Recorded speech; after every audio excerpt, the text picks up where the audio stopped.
memories of my mother.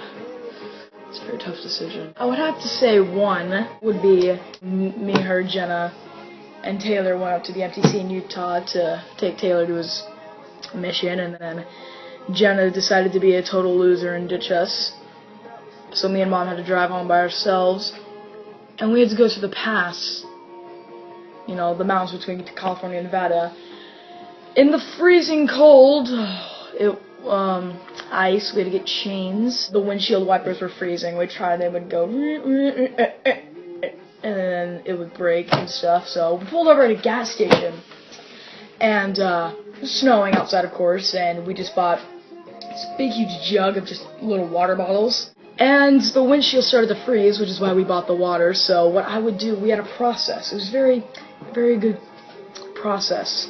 What we would do is she would roll down her window, not too much because it was freezing cold, and she would have her gloves on, and I would take out the water bottles. We cut open the thing, I would take out the water bottles, unscrew them, and hand them to her. She would reach her arm out over while we were driving in the freezing cold. It was snowing. She would throw them on the windshield to thaw out the ice, and once we pulled over to the gas station, we fixed the windshield wipers, and then we would turn on the windshield wipers so it wiped the water around to get the ice off so we could actually see where we were going. So we would just keep doing that, just over and over again. I just kept handing her. She was like, "Tristan, quick!" I would be like, and we were laughing, and we talk about it sometimes, and,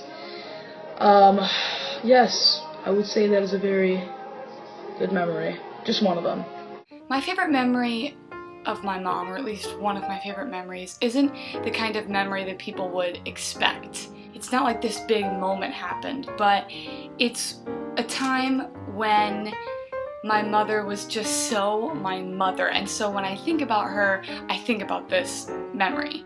I think it was 2 winters ago. I had spent pretty much the entire year previously in Southern California, and I had come back for the holidays. While I was back, I was staying at home, and I was in the kitchen with my mom and my little brother and my best friend. And my mom and Tristan, they had gone to Florida, to Hogwarts Land or whatever, forever ago without me, and apparently there they have something that's called butterbeer.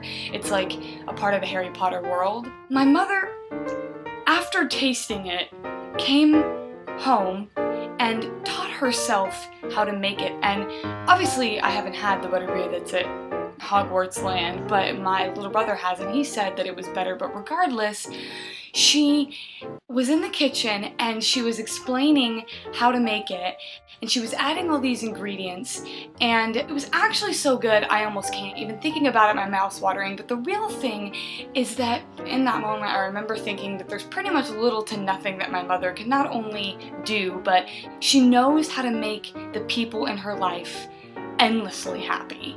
Shut up, car, I'm making a video.